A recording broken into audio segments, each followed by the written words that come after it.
on how I lost 207 pounds without surgery and how you can be successful on your own weight loss journey.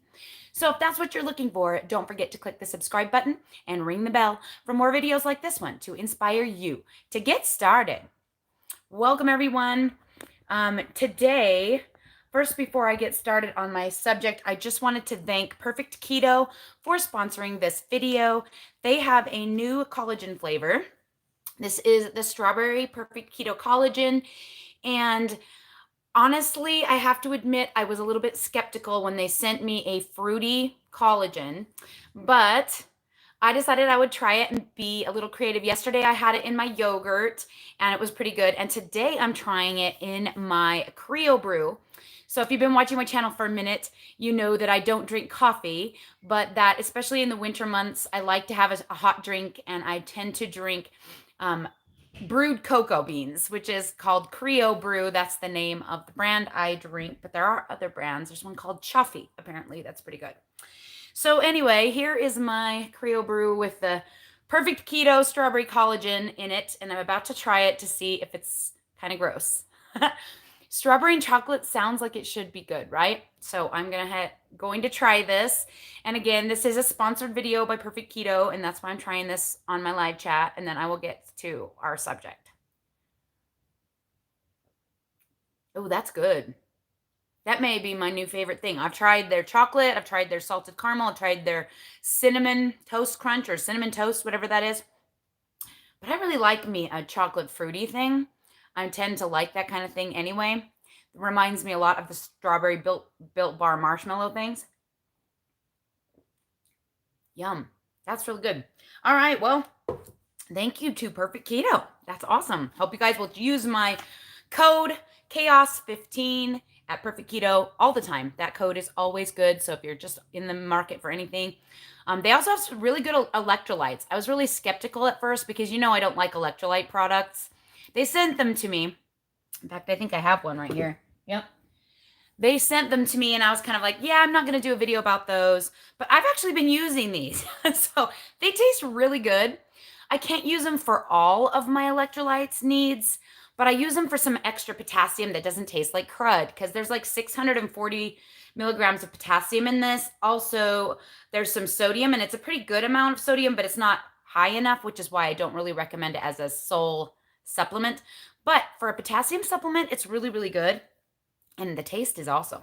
So yeah, that's also another Perfect Keto product that I never talked about, because I usually don't talk about electrolyte products because I usually hate them. And I don't know how much that is. They sent me those for free. So if those are disgustingly expensive, probably don't buy that, because like electrolytes should be cheap in my opinion, because it's like salt. Salt is cheap. Okay. So as you're coming on here, I see people saying hello. So I'm going to run back up to the top of the comments and say hello to who is here. So don't forget to say hi so I can see who you are if you would like to be acknowledged. It got Stacy Hall. She said big hug. Thank you. As you can hear, my voice is like weird. I'm not sick, but I spoke in church on Sunday, and when I was singing the opening hymn, yes, we sing with masks on, but we sing, I felt my vocal cord rip. They do that, or I don't know what, I say rip, but I don't even know. I use my vocals a lot, as you can imagine, with talking. I used to be a singer, but I can't sing anymore because my range is gone now. And another notch died on Sunday, and so I'm even speaking is getting troublesome, and I'm starting to panic a little bit since, job, YouTube kind of problem. So my voice keeps getting lower and lower because my vocal cords, I can't go above a certain note. So that's why I sound weird. Hopefully it will heal up. A lot of times they do, and it doesn't cause me long-term problems. Okay, so back to where I was. Donna Hatch, morning. Good to see you from Hurricane. Mary T from BC, Canada, British Columbia. Welcome, Tara Allen. Good to see you. She says she uses vanilla collagen in her yogurt. Yum. That's awesome. Karen Mullica from Knoxville, Tennessee. She says she finally caught me live. So glad she found my channel. Welcome, Karen. Irma Vela from Joliet, Illinois. Welcome. And Joetta Phillips. Good to see you guys here. So I'm so glad you're here. We don't have a huge crowd this morning, and that's okay.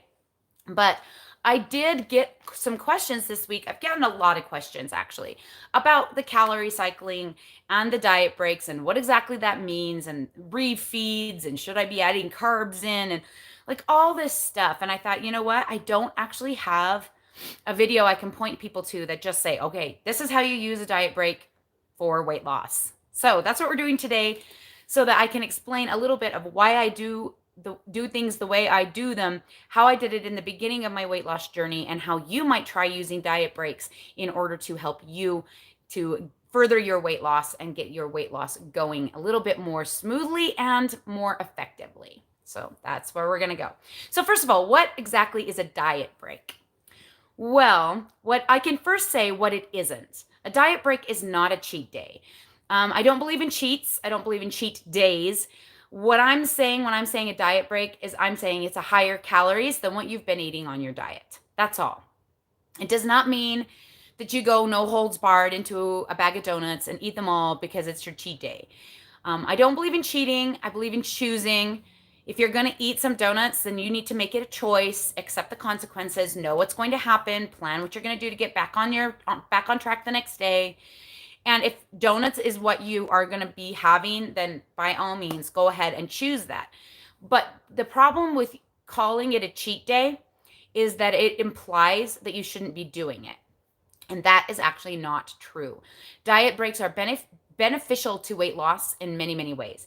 So a diet break basically is adding more calories than you were eating to take a break from your diet.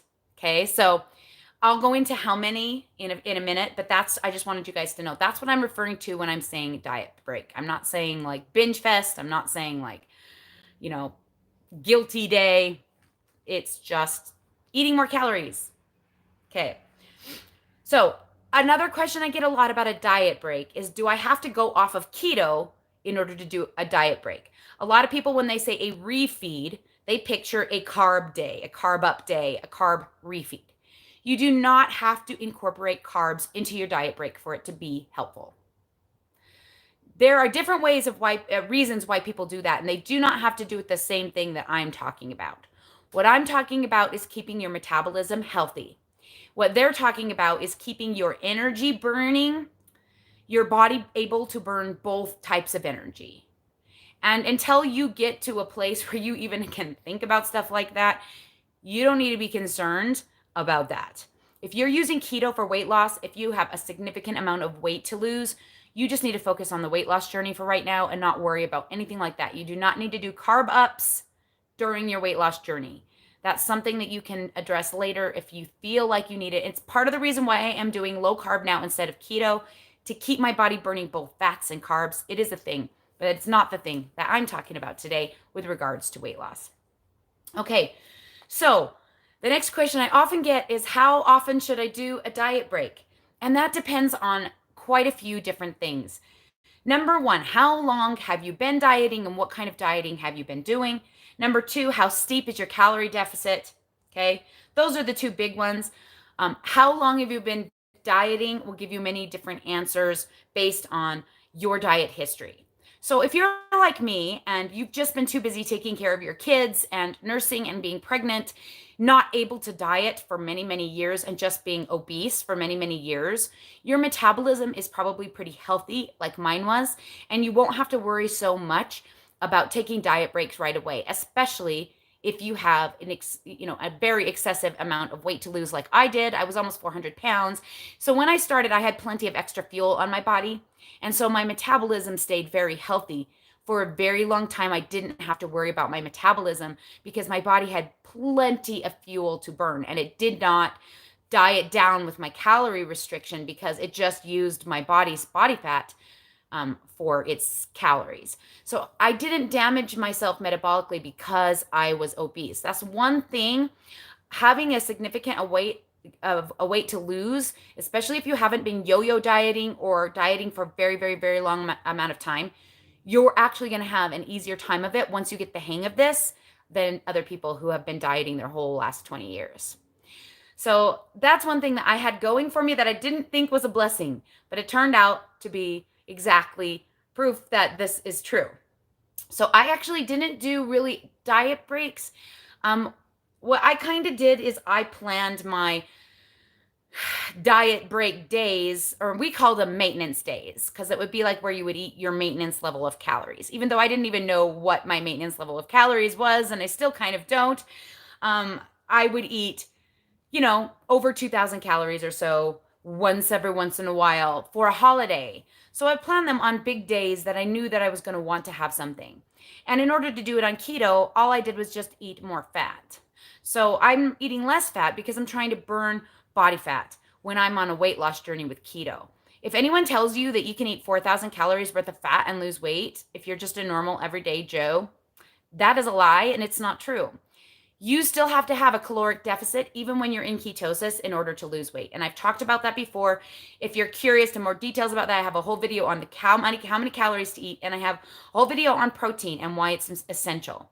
This is kind of like part 3 of that little series. So another way you can do it is plan a monthly diet break. So when I did it, my first year and a half, I just did holidays and it was only a 1-day break. I didn't realize that for it to help my metabolism and to have the most effect, it should be a minimum of 48 hours. So obviously, my maintenance days or my diet break days during my first year and a half of a weight loss probably didn't really affect my metabolism much, but they did affect my psyche. It's really hard to stay on a very low calorie diet. You know that I was eating less than 1,300 calories for 18 months. Actually, that's what I've done for every time I've cut weight, but for a full 18 months, I did that. And it can get daunting and it can get overwhelming. The beauty of keto is that it makes it lots easier because you don't have that driving hunger just driving you to eat. You can choose and you can be more effective at making better choices and being in control and tracking. All of those things are easier when you don't have the carb toddler screaming at you. That's a Keto Christina thing, I think. The carb toddler screaming at you to eat more cake, right? When we eliminate sugars, carbs, fruits, starches from our diet, our body learns to burn ketones instead of glycogen, and it learns to create ketones from dietary fat and also, beautifully, body fat, which is where we want it to get the fuel from. Which is why it works so well, because your body goes fluidly right into your body fat when you're hungry, and you don't get hungry because your body knows it has a storage area of fat.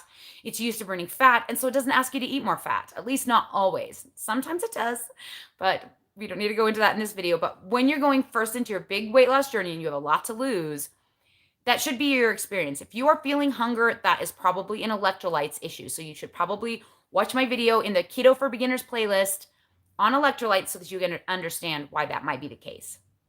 Okay, the third way you can do it. So I said holidays, monthly 48-hour. So every 4 weeks, do 2 days. I didn't quite make that clear. And then the third way is you can do it weekly. And this is what we call calorie cycling. So if you've noticed some of my days for my reverse diet, I've titled the video Calorie Cycling to Get Through the Holidays, or Calorie Cycling to Get Through My Birthday. And really, that's not actually the case. Obviously, I like to structure my high fat days or my high calorie days on days that I'm going to be wanting to eat with my family, right? On days where we're having fun and food is fun and we don't want to think too much about what we're eating. We don't have to be so picky about it. The beauty of calorie cycling weekly is that anytime that comes up, so for example, you want to go out to eat and you know that you're going to be planning to go out to eat Friday night, you can make sure that Friday and Saturday are your 48-hour refeed days or your 48-hour diet break or whatever you choose to call it. And you can plan going out for prime rib into your big calorie days. So then you keep your weekly days even lower than what your deficit that you want it to be, so that when you add them all together and divide them up, you have the average is the deficit that you were shooting for. So for example, let's see if I can do some math off the top of my head. If you wanted to hit 1,400 calories, you would do a 2 days of 1,700, I think, 1,710, something like that. And then 5 days of like 1,250. I think that adds up right. When you add them all together and divide it by 7, it should be close to 1,400 calories. Then you're still eating basically 1,400 calories, but you got to have 2 days where you got to have more fat or more treats or more protein or whatever, a bigger amount of food. So you feel like you're getting something special, and it kind of helps with this. And it does not affect, as long as it's within 7 days and it's on an average, it does not affect your weight loss to have those 2 higher days, as long as you have those lower days to balance it out. And if you do that, you can still do a four-day diet break once a month if you really want to make sure. So obviously, if you have a lot of weight to lose, you can go a really long time without a diet break. But let's say you already have been dieting for a very, very, very long time, and you have been eating less than 1,200 calories, and you're miserable, and you just cannot lower your calories anymore, but you cannot lose weight to save your life because your metabolism is burning that. 1,200 is your maintenance. If 1,200 calories is your maintenance and you're basically sick of it, you aren't going to be successful losing weight, because the only way to lose weight is to have a calorie deficit. And if 1,200 calories is your maintenance level, that means you need to eat like 800 calories in order to lose weight. And you can't do that. That's basically fasting and starving yourself. And if you do that for too long, you can permanently damage your metabolism, as we've seen from the Biggest Loser study that we talked about when I did my video with Keto Connect. If you exercise and eat too little, you're basically still in a fast. And if you fast too long, you can cause permanent metabolic damage where your metabolism never does recover. You don't want to go there. In fact, if you're already maintaining at 1,200 calories, you're in a scary place. I don't recommend diet breaks for that. I recommend reverse dieting, which is a completely different thing. So we'll go into that in a minute. So if that's you, we'll talk about that in a minute. If you've just been dieting on and off and you've been yo-yo dieting, you can probably get away with doing calorie cycling or the once a month, or taking 1 month off and doing a diet break for a full month, even though you will probably gain some weight and then going back into it. You just have to try.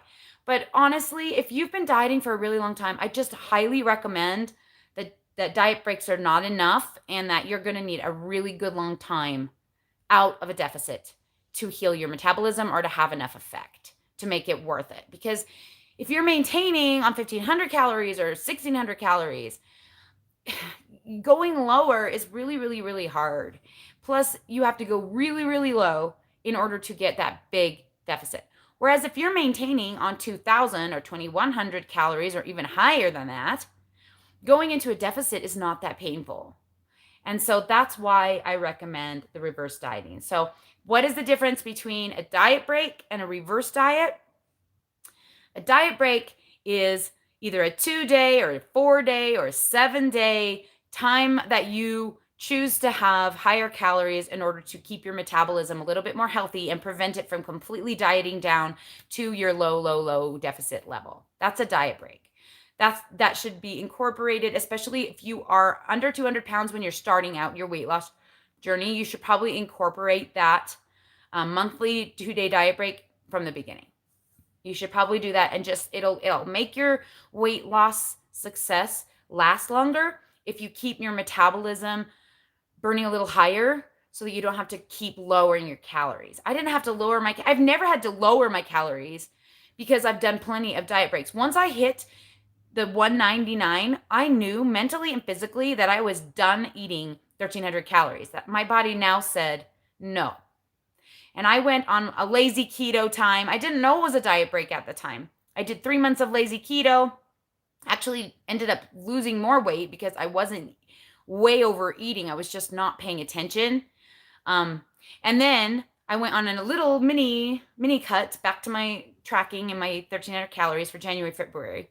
And then in March, April, and May, I did that again, lazy keto. In the summer, I did a cut. So I just kind of did that like just intuitively. I didn't know that was actually a thing. I hadn't learned about diet breaks or anything. I knew nothing about this. Very little. I had heard that if you have a maintenance day, that if you're in a plateau, it can shake things up.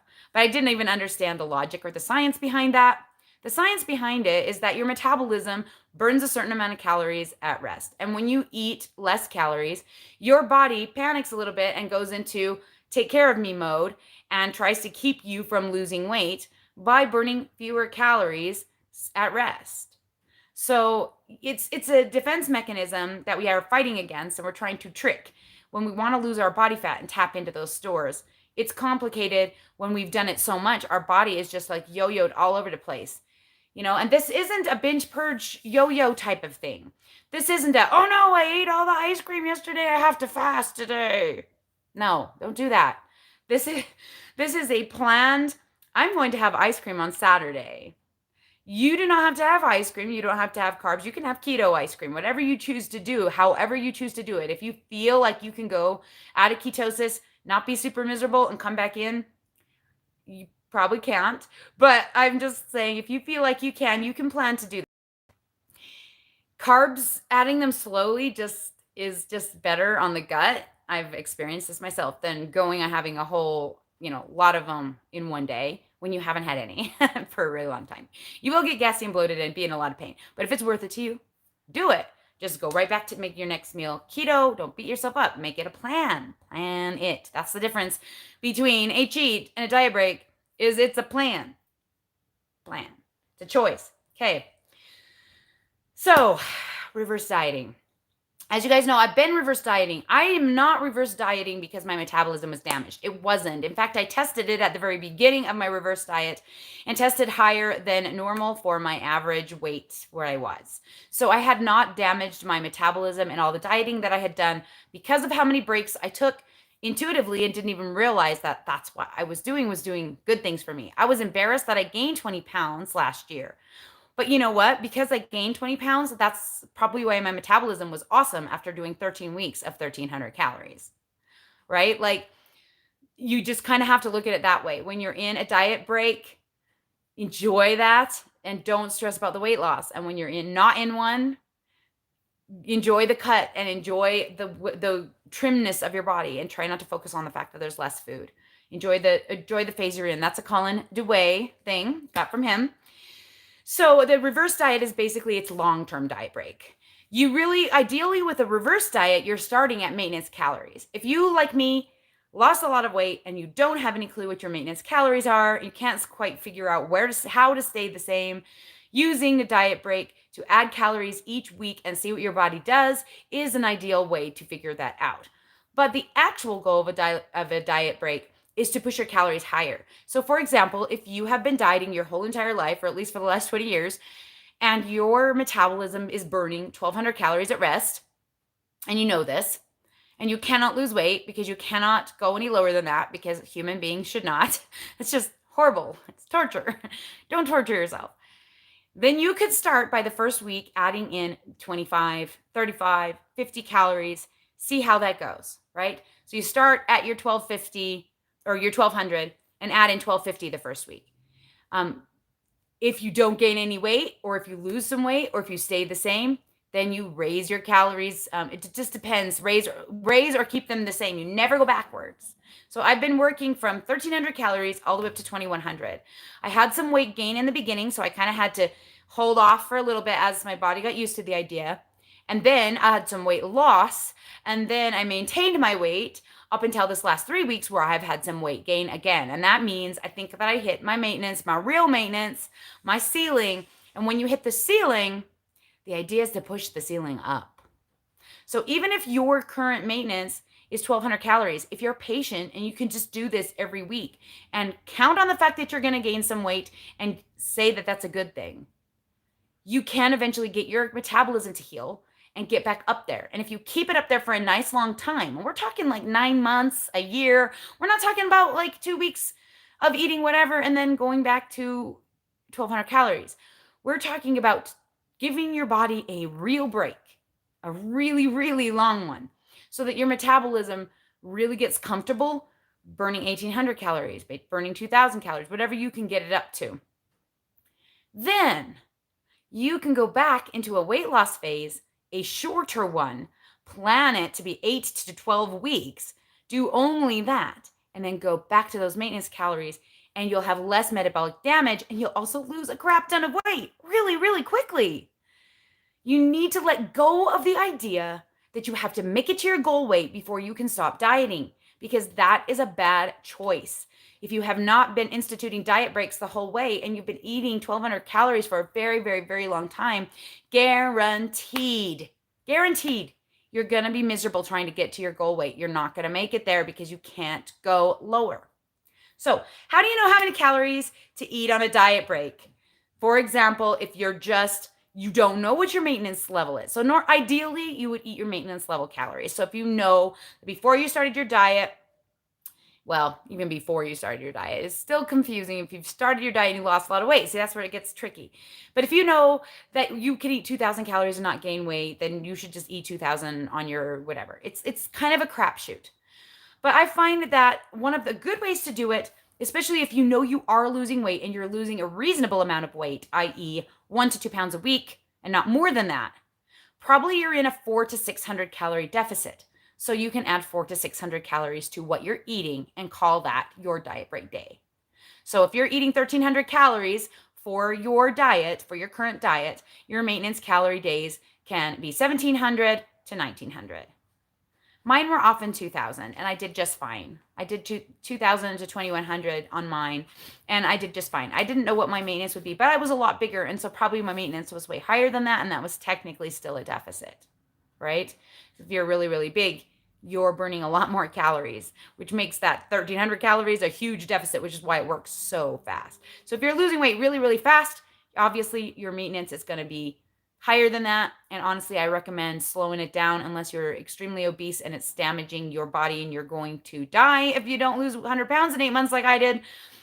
You can slow it down. Faster is not better when it comes to weight loss, especially if you only have 50 pounds to lose. Slower is better. Getting used to doing this is better.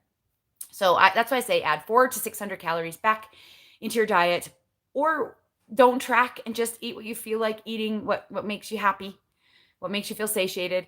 And it helps a lot with the mental game, because when you're in that steep deficit, especially if you decide to do bargain basement like I did, it's really, really hard mentally to stay focused on that. But if you know you're coming on a diet break in 3 weeks or 4 weeks, you're just going to be like, dude, I'm planning, I'm going to have me a keto cake. I'm going to have some whipping cream.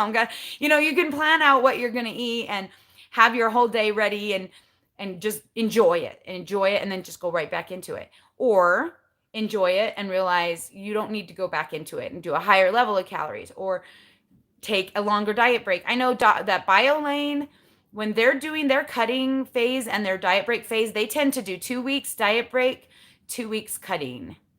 So they like to have really long diet breaks. They don't like to let their metabolism have a chance to shrink or move down at all, because they really like to take advantage of that cutting when your metabolism is burning a higher level of calories at rest. So I hope that makes sense.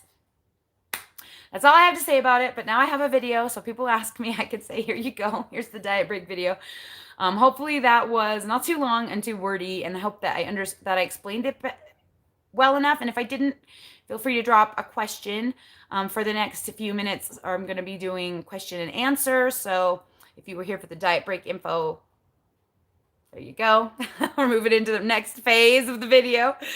That's how I like to do this. And I'm going to go back up to the top and see who I missed and all that. So ask your questions if you would like. Oh, and just a reminder, if you want to donate to the channel, if you just want me to see your question, you can leave a super chat down at the bottom. There's like a little dollar sign on your thing, and you just send me a little $5, $1. Just if you want. You don't have to. You don't have to. A lot of people keep saying that I should do a GoFundMe for my skin removal surgery. I just feel like GoFundMe is like for, if someone died and you need to pay for a funeral. I just don't feel like GoFundMe is appropriate for cosmetic surgery.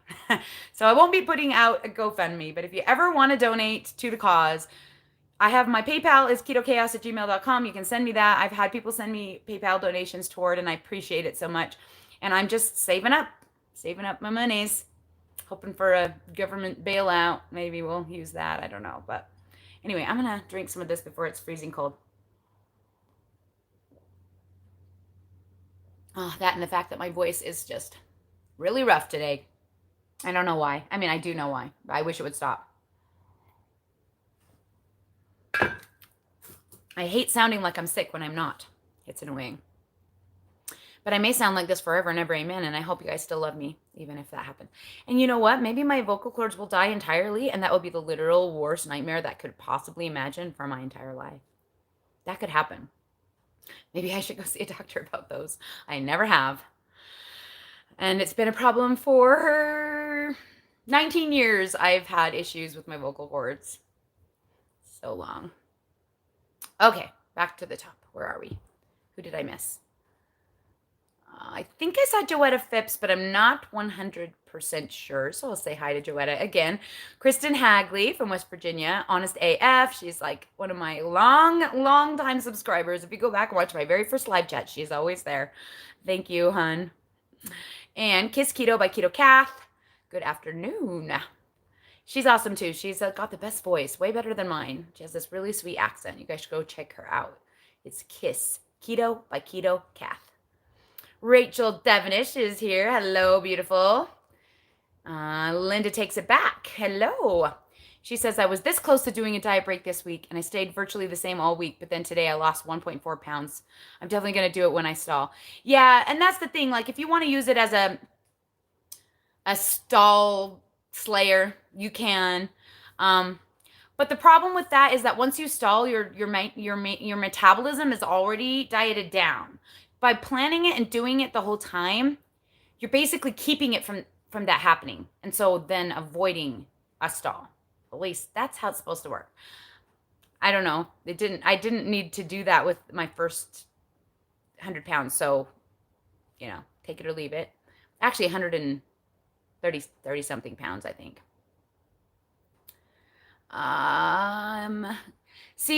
CL Dondon, I think. CL Dondon, I'm not sure.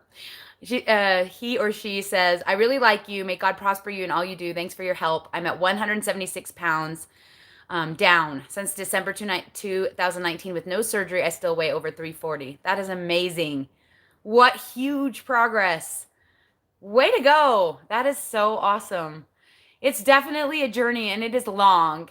And sometimes when you have so much to lose, it literally feels like you're never, ever going to get there. But you will if you climb that ladder one rung at a time and deal with one day at a time. Just keep on keeping on.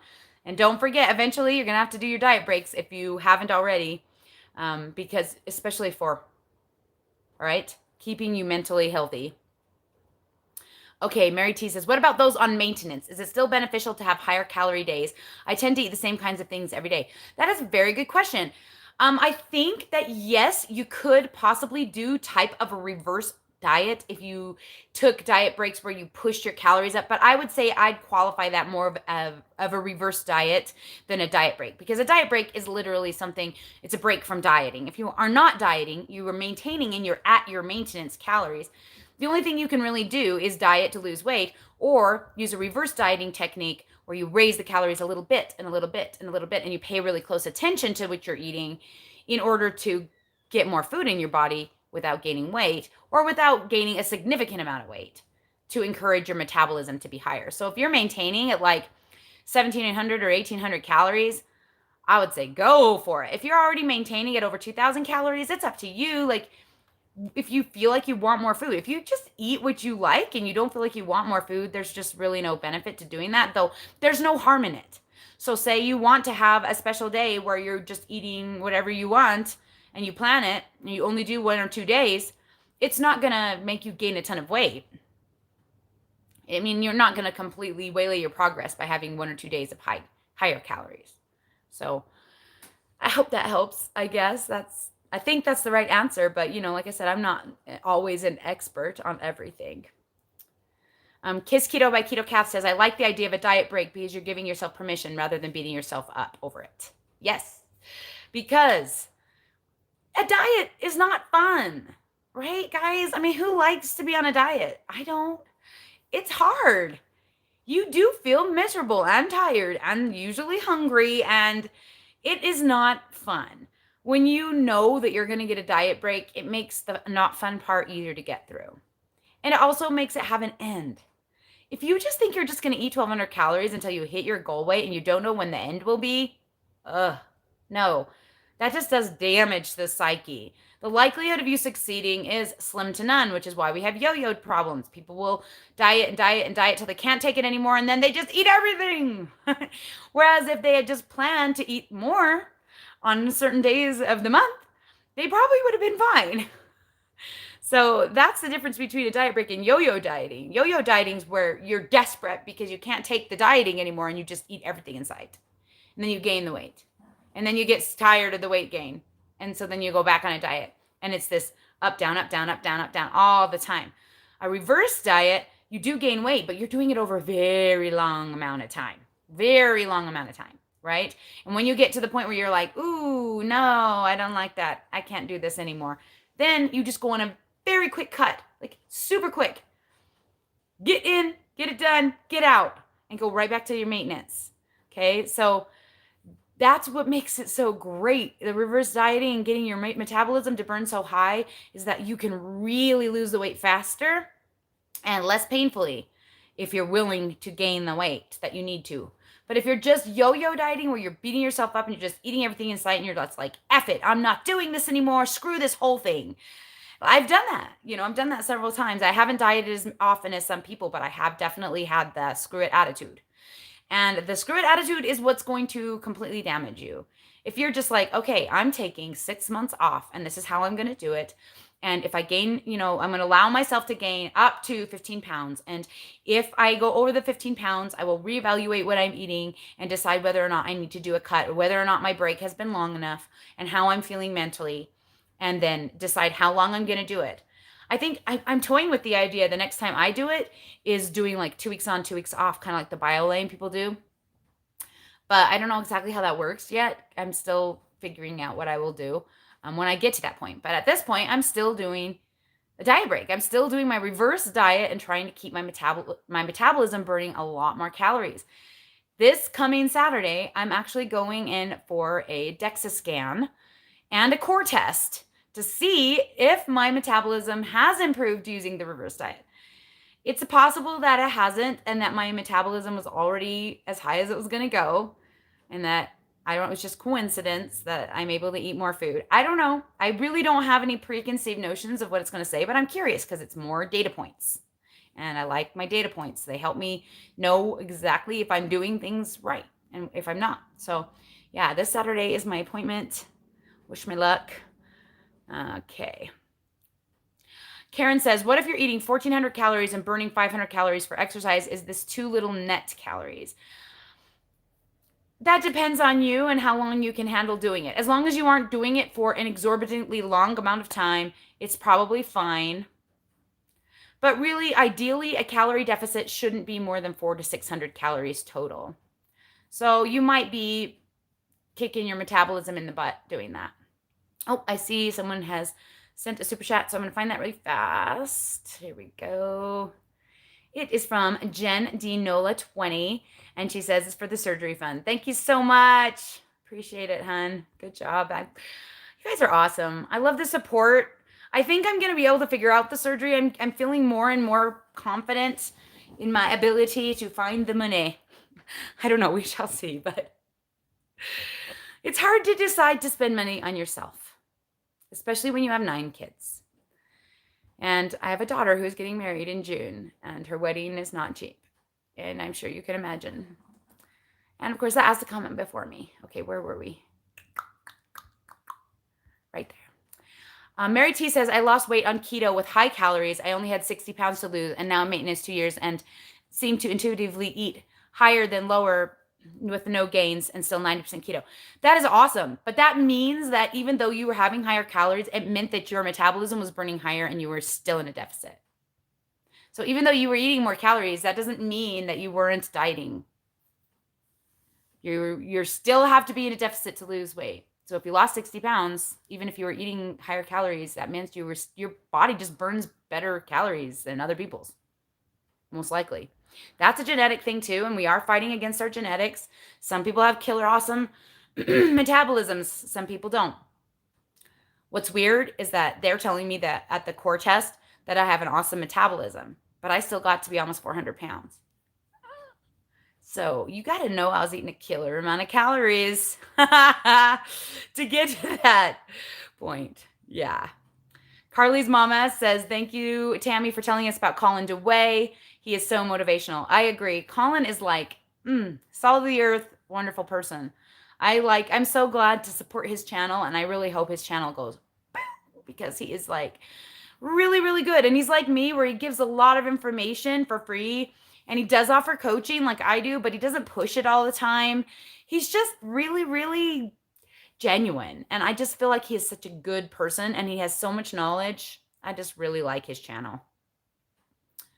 Carly's mama says, I'm loving the weekly data. It takes the daily number off the scale. So less stressful. Oh, it makes it so less stressful. Also, average data for macros allows us to have flexibility. Yes. Yes. Exactly.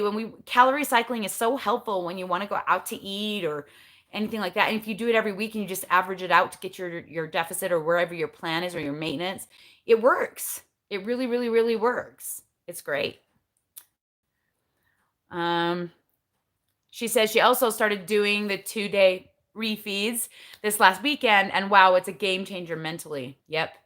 3 years into low carb eating, and so she has a handle on craving foods and knows what to eat and what she wants to eat. Can I speak Arabic? No. Sorry. I wish. I can't speak nothing but girly English here. I got nothing American. I got no French. I got a few, like, a little bit of French. Tiny bit, like, merci beaucoup and oui. You know, I have a little French friend who sometimes watches my channel and sends me messages on Facebook. And she's adorable. And sometimes, like in her little videos, I hear her speaking and I can sometimes understand what she's saying. I always like that. But no, don't speak other languages. I wish. I just didn't. And I didn't learn that. Hi, Hope T. James. Patty Long says, because of this info, I'm looking forward to some chicken wings. That's right. When you do the couple of days of upping the calories, do you still try to keep protein at its macro? Nope. Freaking kill the protein. Do what you want. Protein and fats, you just use them how you want. If you want to stay in ketosis, just don't worry about the carbs. Just leave the carbs low. So chicken wings are a good option for a refeed day or a diet break. So is prime rib, which is why I really like it. Ribeye steaks, anything that's really, really fatty that you tend to avoid that's full of protein too, go for it. Go for it. I like to do sometimes a whole dozen wings because, oh my heck, who doesn't love wings? Okay, you know what? I totally hated wings before keto. And now they are literally one of my favorite things on the planet. Your tastes can change. I used to hate Frank's Red Hot Sauce, and now I adore it. It's the weirdest thing. And I used to love, love, love, love, love donuts. But now I just don't. I'm just like, donuts. Though, admittedly, I ate a tiny bite out of one of my kids' gluten-free Oreos. Was it Sunday? That shall never happen again. Let's just put it that way. I immediately wanted to eat the entire bag, and I went, whoa, I haven't felt that feeling in like 4,000 years. I can eat a lot of things and not want to eat all of them. I can eat Lily chocolates. I can eat the Built bars, all the keto candy, and I'm happy to eat one or two things and like not feel cravings for eating more.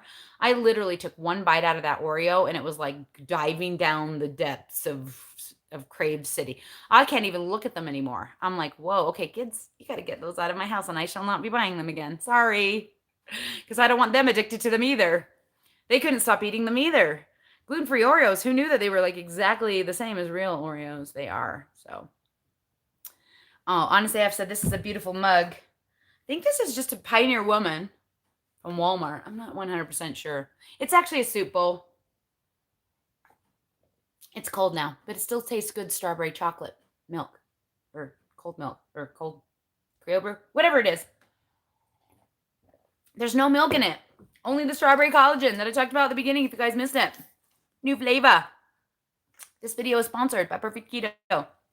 Well, they are paying me to say something about their product on this video, so I guess that's what it means. Oh, good question, right when in line with strawberry. How do you like the strawberry bang? It is amazing, and it would probably taste amazing with Perfect Keto Collagen in it, though I haven't dared to try that yet. But yeah, I love strawberry. Obviously, I love it, and I wish there was a freaking strawberry Mio. Why isn't there? Come on, Mio. Get your act together. I love me the lemonade, but man, if there was strawberry, I would be having that a lot. So I have not found a strawberry Mio anywhere. Oh, I see I've got another super chat, so I am going to find that really quick. Oh, from Jen Dinola again. She says, happy Mardi Gras. No parades due to the pandemic. It's Mardi Gras. We can still celebrate. Put on that second line music today while you exercise. I recommend Hot 8 Brass Band. Okay, that sounds like fun. I love it. Good idea. Very good idea. Thank you. And thank you for the super chat. I appreciate it so much. You guys are awesome. Okay, let's see. Okay. Talking about the vocal cords now. I see a question about, I'm a speech therapist. What's your vocal cord issue? Let's see. Well, there was another one. So sad you're having vocal cord issues from Tara Allen. You have a beautiful voice when you sing. I used to love singing in the choir. If I couldn't sing, that would be really hard. Yep, I've cried many bitter tears over it. Okay, I think that's it. Well, the first time it happened, I was singing, and it just literally feels like it just vibrates. My vocal cord vibrates, and then it feels like it just stops working. Like it's, I don't know how to explain it. For when my 19-year-old was a baby, it happened the first time when I was just singing in church, and it just snapped, and I couldn't sing above a G above middle C for a full year. So that was the first time it happened. I'm guessing it just tore or damaged. And after a year of being sad and crying my eyes out, it like came back, and I had my range back. My normal range, probably my voice break would be at a C, maybe a B, above middle. It's not super high. I've always had kind of a low voice. Lately I find like, so if I scream at my kids, I will damage it. So I have to be super careful about not screaming. And actually, admittedly, there was some screaming this weekend. We have had a rough week. It's continuing on. I've had some I want to quit being a mommy moments. And I had a lot of yelling going on. So that's probably why my voice today is pretty bad. But Sunday in church, I was about to go speak. So like I'm sitting up there getting ready to go I never talk in church. They never ask me, which is so funny. Can I just say, I think like in 27, well, I mean, I don't even know when I was a kid, but like I've been married to Dave for 26 and a half years. And that was the 4th time I've ever been asked to speak. And they ask someone to speak every single week at our church. So I just find it ironic that that's literally what I do for a living, and they don't ever ask me. And boy, were they in for a treat. They had no clue. The look on I turned around, look at the bishopric, the bishop and his counselors behind, and they all have masks, but their like eyes are all like crinkly, like, this girl is so good. And I was like, well, you could have known if you'd asked me sooner. I wasn't going to volunteer. Anyway, I was sitting there singing, and all of a sudden it was lower. So it was not a G this time. It was a C, D. It was low, and I felt it snap like that again. And then all of a sudden my voice was like garbled. Like it sounded like, oh, like a chicken. It was horrifying. I literally was sitting there going, when I open my mouth, am I going to be able to talk? When I get up there, is anything going to come out? Because I really thought that I had killed it and that I wasn't even going to be able to give my talk. But luckily I was able to, and it went great because they asked me to talk about, the gospel in our home, like teaching your kids. It's like literally my wheelhouse. I'm like, they could have asked me to speak about keto and it would have been easier, but longer. They're like, can you talk for 8 to 10 minutes? And I just went, probably not. That's an intro. I did it though. I think I talked for like 12. I went over, but it was a good thing because the other person who was speaking was terribly nervous and didn't really want to talk a long time. So it was okay. But yeah, anyway, it went okay. But that's what happens with my vocal cords. I feel like they vibrate and snap, and then they don't work for a while, and then they grow back together. I don't know. I don't know if that's really a thing. So if you have any insight, I'd love to hear it if you're still here. Okay. Where are we? Pat Dyer says, I'm so glad to have found your channel. I wish I'd found you a long time ago. Christina Salmon got here. Welcome.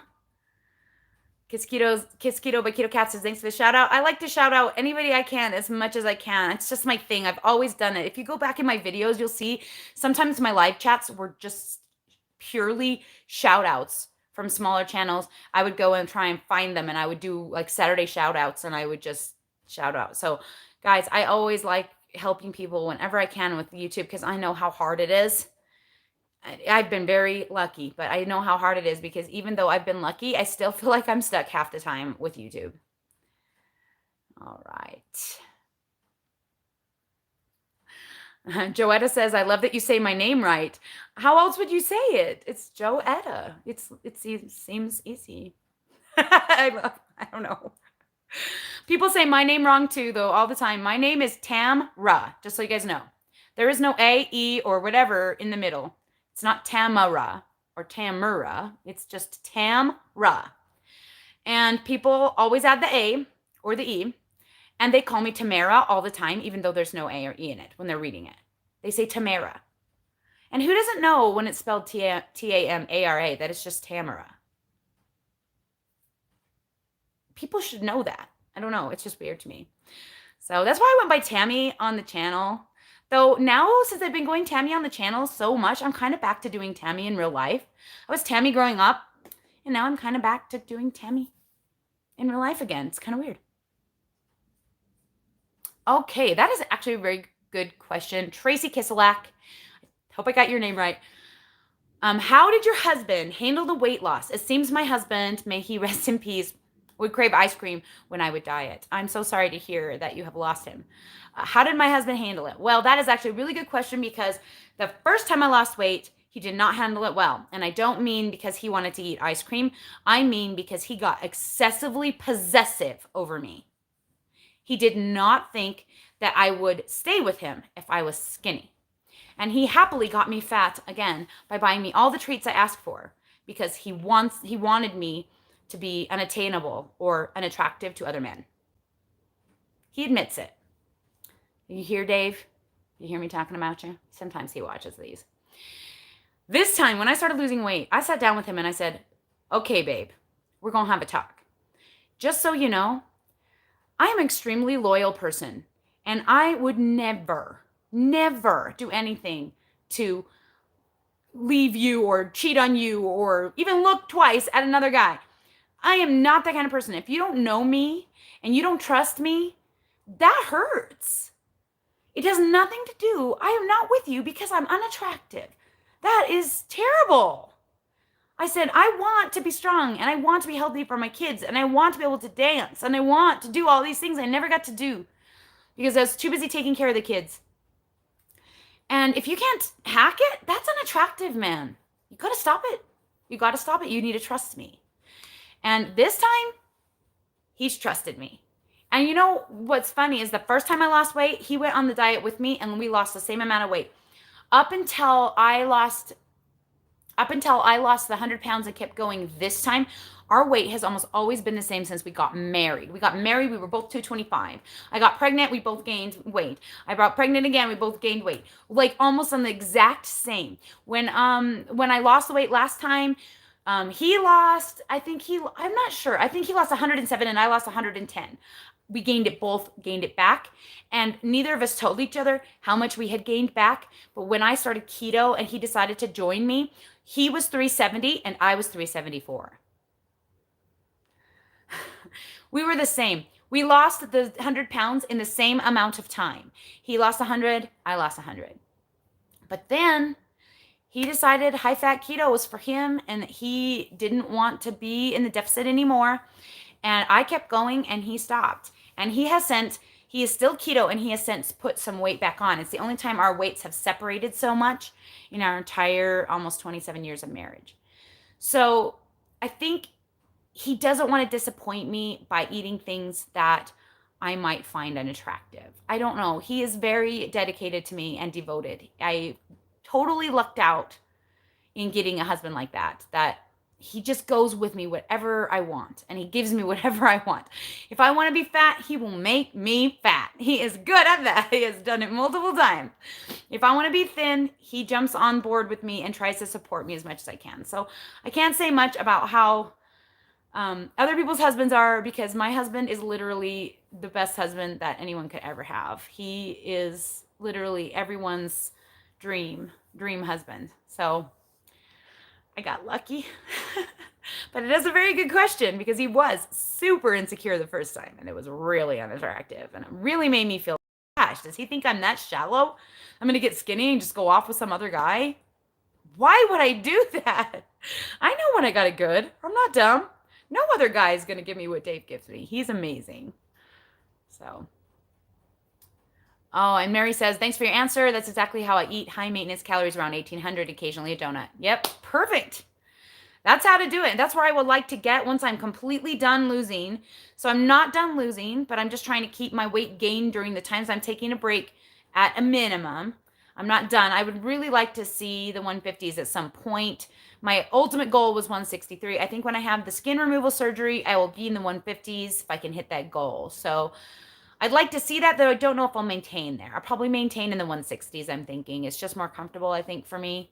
I already feel like I already feel too thin. I just don't like to feel too thin.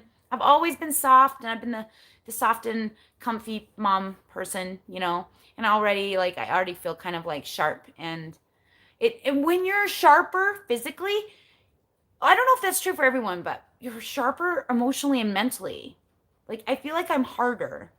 I'm not as fun and cuddly and lovely and lovey-dovey as I was.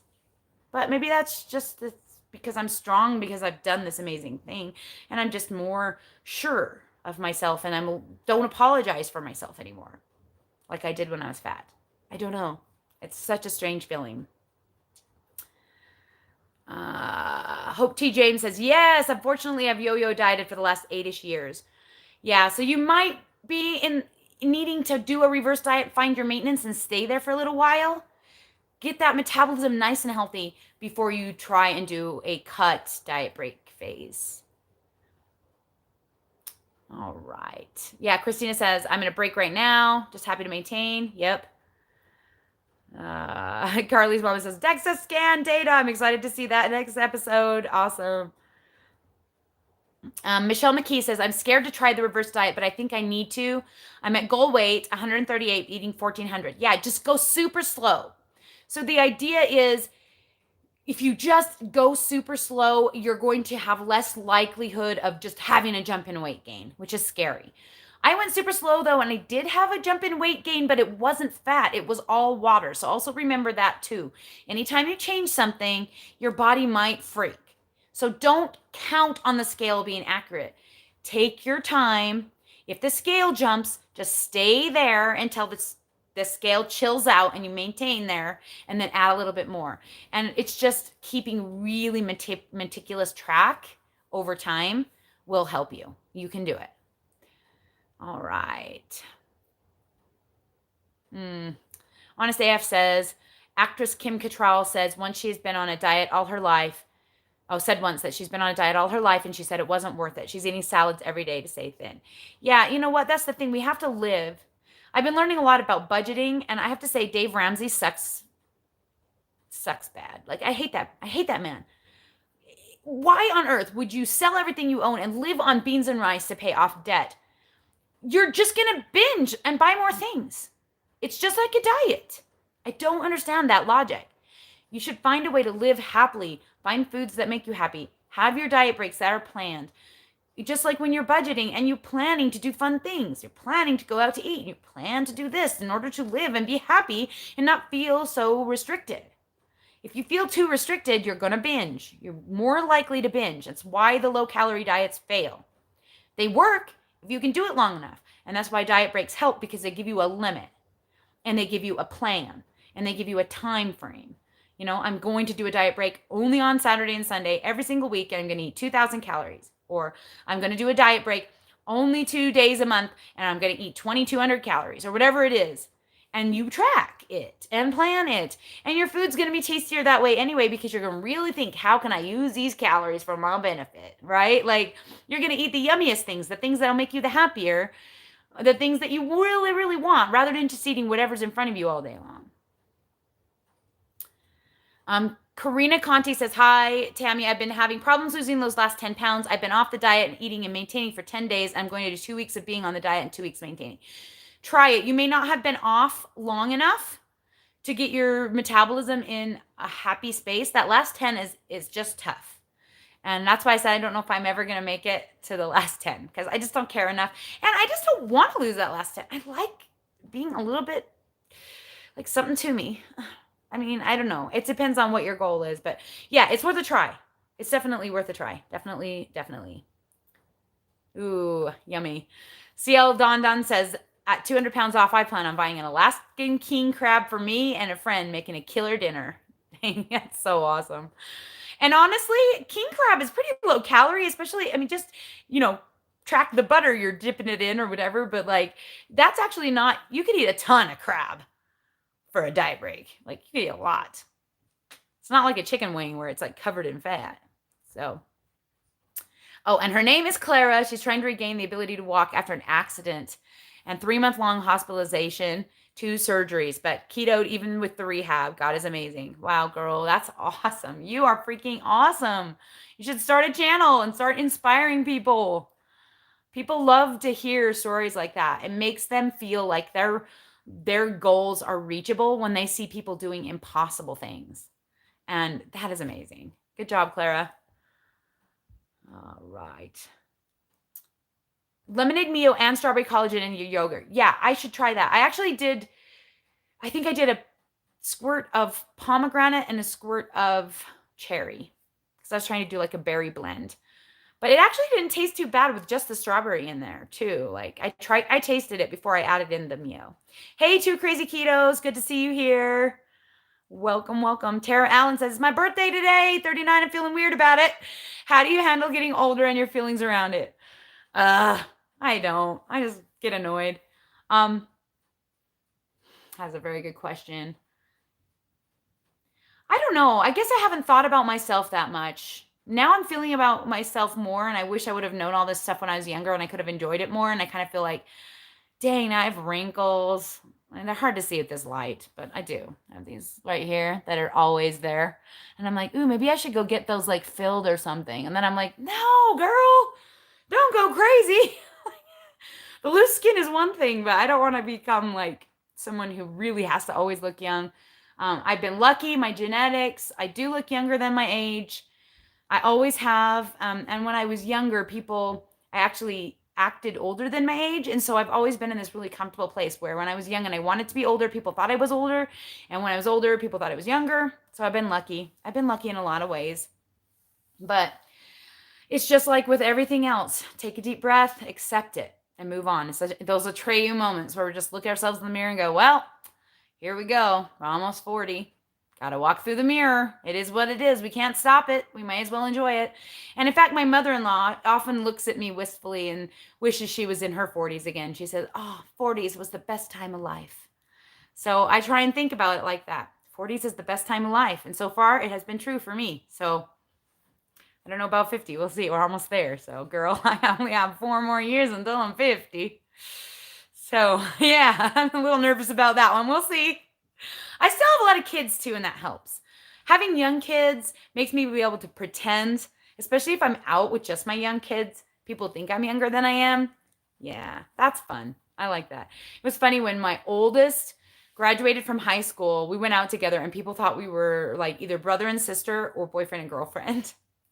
That was nice.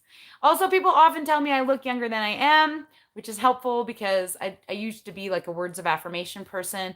And even when I was really overweight, I was lucky to have pretty good genetics that I still like looked really good in my face. And so as long as people could see just my face, it was not as hard for me mentally and emotionally, like how I look. I don't know. I've been blessed in the face department. I mean, let's just face the facts. And then I got my braces and made it even better. I should have done that when I was younger. Why didn't I do that? Get some braces, girl. I don't know how your teeth look, though. I actually don't know. Do you have good teeth? I thought I was so embarrassed to get braces, especially because I was on here. And I thought, oh, people are going to hate watching me talk with my braces. And then I thought, you know what? I don't care if they hate looking at me talk with my braces. I'm going to try it anyway. I should have done that a long time ago. I thought that was something that young people do. And it was, like being vain to get braces. And I'm like, you know what? So what if it's vain? Frick, it made a big difference. I love it. I'm happy. So it didn't help with my grinding my teeth issue. In fact, it made it worse. And my jaw did not line up perfectly. See, it's to the side. But they did the best they could because I was old. When you're old, you got to take what you can get and not throw a fit, right? So you can do it. You can do it. Mary T says, I'm 62, and since I regained my health, I feel the same age as you. 39 is young. Don't wish your life away. Happy birthday. Exactly. Right? Like, we're only as young as we feel, and losing weight helps so much. I mean, I feel way younger now than I did when I was 20 something because I've been close to or at or above 300 pounds since I was 21. So I feel way younger than then. Yeah. And Menge, oh man, that's a hard one. Menges? Sorry. New to your channel, love your style, hoping to gain more insight to getting rid of those last 20 pounds that just won't go. Yeah, alternating diet breaks and cuts, big cuts. I think that's pretty much the only way to do it. You got to push your metabolism up, let it hold there for a minute, and then just dive bomb the calories, like dive bomb them for a very short time, get in and get out, so your metabolism doesn't have time to diet down. I really think that's the best way to do it, though a lot of people do extremely high protein, extremely low fat. They do a PSMF to get rid of that last 20. I don't think I could ever do that. It's like under 25 fat, I'd die. I can never. I don't think I can do that. All right. Hey, Sharon Merrill. Good to see you. She's really close to me. Someday we're going to meet. And she's down 14 pounds in 6 weeks. Way to go. Woohoo. That's awesome. And Joetta says, for some reason, people always add an L to both my first and last name. I can see the last name because Phipps is a different one. Like, I can see it being read really quickly as Phillips. But like Joletta? Maybe. Maybe like Jolene. I don't know. I'm glad I got it right. Nice. Natalie Large says, hi, I finally caught a live. I've been with you since January 23rd doing protein prioritized keto and down 14 pounds. Thank you for everything you do. I'm here to stay. Congrats, Natalie. That's awesome. I'm so happy for you. That is so great. Karina Conti says, my boyfriend was the same regarding weight loss and he's a stud. But somehow he got so self-conscious about losing me and I'm loyal too. Aw. I mean, it kind of makes you feel like they love you a lot if they're like afraid that you might leave them. But it also makes you feel like, what kind of shallow person do you think I am that I'm only staying with you because I'm fat? I'm like, huge eye roll, right? There's so much more to it than that. Danielle Christoph says, where can I watch how to make your protein yogurt? I promise you it's coming. I have recorded it. And I have not edited it because I am struggling with the editing bus right now. If you have noticed, if you're watching me on Hide and Seek, my other channel, I am so incredibly behind. I believe we're 6 weeks behind. And every night I just go, I can't do it. I can't do it. I need my sleep and I can't seem to do it. So my goal is to day edit a video, but I have to do Hide and Seek first. But I promise you it's coming. But I'll tell you exactly how to do it right now. It's so easy. You put the amount of yogurt you want in your macros in your bowl. And okay, and when I recorded the video, I did it opposite of this, and I feel like I should record it again because now I do it better already. I recorded it, and then the next day I figured out a better way to do it. So put the yogurt in the bowl. Take your protein powder. You decide how much you want. I just weigh it on my scale. I do 20 grams of, my favorite is Ascent Lemon Sorbet. Ascent as in A-S-C-E-N-T. Ascent like as in going up, not as in a scent, which is weird. Anyway, I love that flavor with my lemonade. And so I put 20 grams, I weigh it on the scale, mix the powder into the yogurt. This is the mistake I made on the video. So yeah, anyway, sorry.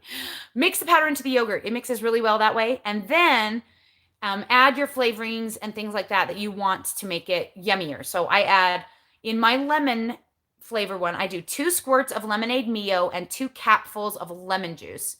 And then if I feel like it's still gritty, which with the Ascent protein, it doesn't get as gritty as with the Quest protein. So it just depends on your protein powder. If it still tastes gritty, I'll pour a tiny bit of almond milk in and mix it up to thin it out. And then I put the whipped cream on top and it's done. So it's basically just, you have to decide how much you want to eat of each thing. Mix the yogurt with the protein powder, then add your flavorings. So when I made the video, I had been putting the protein powder in first and mixing the flavorings into the protein powder to make like a slurry and then mixing the yogurt into that. And that works too. But one day I put the protein powder in not thinking and I mixed it into the yogurt before I put the liquid in and that solved all my problems. I wish I would have realized that sooner. So I almost hate to put the video out because now I do it better. I should probably record it again. I don't know. Anyway, it's coming. I'm trying. I'm not so good with recipes. All right. Okay, let's see. Honest AF says her husband is better than mine. Okay. She says, but yes, it's really hard to find a good godly man to marry these days. That is the truth. So true. I don't use a whisk or a fork. It's clump. Okay, so it's clumpy if you put the Mio in first. I really think that's it.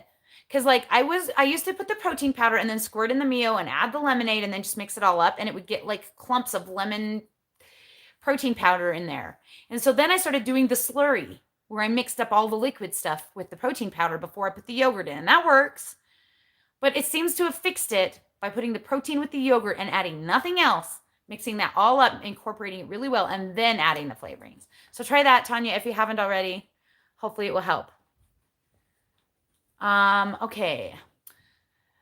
Sonia Desai says, can you suggest me after pregnancy weight loss? My current weight is 67 kilograms. How to lose 15 kilograms? Please help. So if you're probably breastfeeding, is it Sonia, or Sonia? I don't know. It's an Indian name, I can tell, and I'm sure I'm slaughtering it. First of all, if you just had a baby, please focus on the baby. The baby is the most important thing. Your breast milk is the most important thing. If you're nourishing a baby, you're going to have a little bit of a belly. It's your body's reaction to making sure you have enough food for your baby. It's a lot harder to lose weight right after you have a baby. Be patient. Wait at least 6 months before you stress about getting your body back. Unless you have pressure to do so, in which case, focus on chicken. I always, especially when I'm helping my Indian friends, I'm always like, no rice, no naan, focus on veggies and chicken. And the paneer is really good too. Very low fat. So you basically focus on lean proteins and don't worry about the rest of it and eat as much as you can, because you've got to make sure that your breast milk stays good. But if you're not eating the rice and the naan, you need a lot more salt. Especially if you're breastfeeding, you're going to get weak and tired. Your milk supply is going to go down. You need a lot of salt. More salt than you can put on your food. You need to be eating salt. Somehow eating salt. So that's my only advice I'm going to give to a breastfeeding woman. You really shouldn't do too much of a deficit, because breastfeeding in and of itself is a deficit. You should eat to satiety, focus on lean proteins, and get lots of salt. So I hope that helps you. I don't know. I've never been able to lose weight after having a baby because I'm too worried about my milk. That's why I was overweight for so long, because I had 9 babies and I was pregnant. And well, I had 8 babies. One of my children is adopted from India, ironically. She's getting married in June. She's the one who's getting married.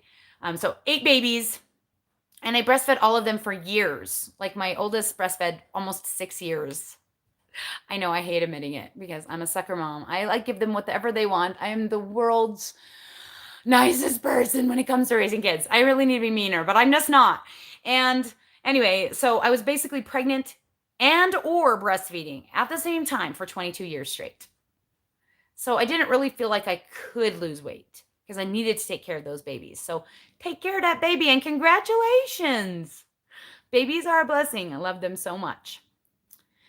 Jamila says, I've got 10 more pounds to lose too and was annoyed at first, but now I'm over it. I'm ready to start toning up and building muscle and then freak out about gaining weight due to building muscle. Yep. But the thing is about building muscle is it will actually help you burn more calories. And when you're in your diet break, you should focus on muscle building and not cardio. When you're in that's something I should have said. When you're in weight loss mode, when you're doing the cut, you can focus more on cardio. And when you are in the diet break, you should focus more on weight training. Building your lean mass so that you burn more calories. I've said that in other videos, but I should have said that. Aw, Tara. Well, she has good teeth at least. That's good. Hey, Keto Cricket is here. Tammy, you're awesome. She says, I feel way better now than I did in my 20s. Yep, me too. Daphne says, it's official. I'm not doing this diet correctly. I've not lost a pound since January.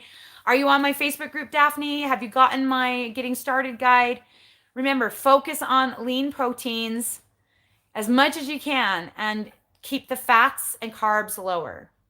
You want your fats to be above 50 if you can, but below like 70 or 80. You want to be in that little happy zone of not getting too much dietary fat so your body burns body fat. and you want to keep your carbs under 20 so that your body's just naturally creating ketones all the time, and it's like taking a chill pill and wanting to burn your body fat. So those are the ways that I teach how to do on my Facebook group. If you don't have my Getting Started Guide and you can't get on Facebook, you can email me at ketochaos@gmail.com and ask for the Getting Started Guide, and I'll just send it over totally free of charge. Okay. So I'm skipping the rest of that conversation because you guys already answered it. I love that. Rhonda Clark is on the West Bank from New Orleans in Marrero. I can't even pronounce those places. Is it New Orleans or is it New Orleans? I don't know. Okay, and Kate Collins says, electrolytes also help greatly with breast milk. I've been breastfeeding for 3 years currently and pregnant again. Congrats, Kate. I noticed a difference early on if I forgot my sodium. Yep, it's huge. You cannot miss your salt if you're breastfeeding, but you cannot miss your salt if you're on keto. If you're on keto and you're not supplementing sodium, you need to go watch my electrolytes video. So in conclusion of this video, because I really do need to go, up at the top of my channel, so if you click on my little face and you go to my actual channel and you look up at the top, there is a bar and it has like videos, and that'll list my most recent videos, and it has playlists. There's a keto for beginners playlist there that will help you get started. Okay. There's also all the meals that I ate. There's a keto cut from last summer, all the meals that I ate and all my updates. And there's meals for weight loss from what I've been eating from the very beginning. And you'll see it's very similar. I pretty much have eaten the same thing all along in my journey.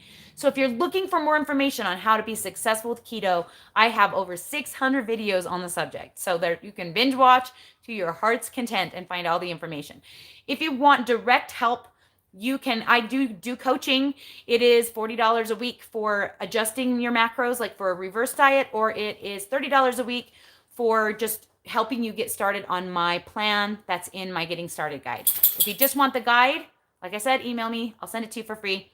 And my Facebook group, I help there every single day answering questions and helping people get going and figuring out troubleshooting. So if you're not on the Facebook group, Keto Chaos, definitely join. There's a page and a Facebook group, so make sure you join the group. If you didn't have to answer questions, you probably didn't join the group because you have to answer 2 questions to get in. If you get declined, it's because you didn't answer the questions. So answer the questions. They're really easy. They're, please will I talk nice to people and not sell stuff. So it's really easy. Alrighty, guys, I'm going to go and I am going to say I love you all. And I was supposed to do my video with Sarah next week, Carnivore Yogi, but there will not be a video next week on her channel. I won't be on her channel and I won't have a video because I totally forgot it's my daughter's dental sedation day. So I have to skip a week. So I will not be here next week. I'm pretty sure we rescheduled for March 2nd over on Carnivore Yogi. So you may not see me here doing a live chat for a couple weeks. But watch for me over there too. Don't forget to go subscribe to Carnivore Yogi so that you don't miss that video. And yeah, life is about to get crazy. It's dance competition season. Everything's back on, even with COVID. And so you may see me falling behind sometimes on videos. I'm doing the best I can, but I'm a one-woman show. So, alrighty guys. I love you all so much. We'll talk to you again soon.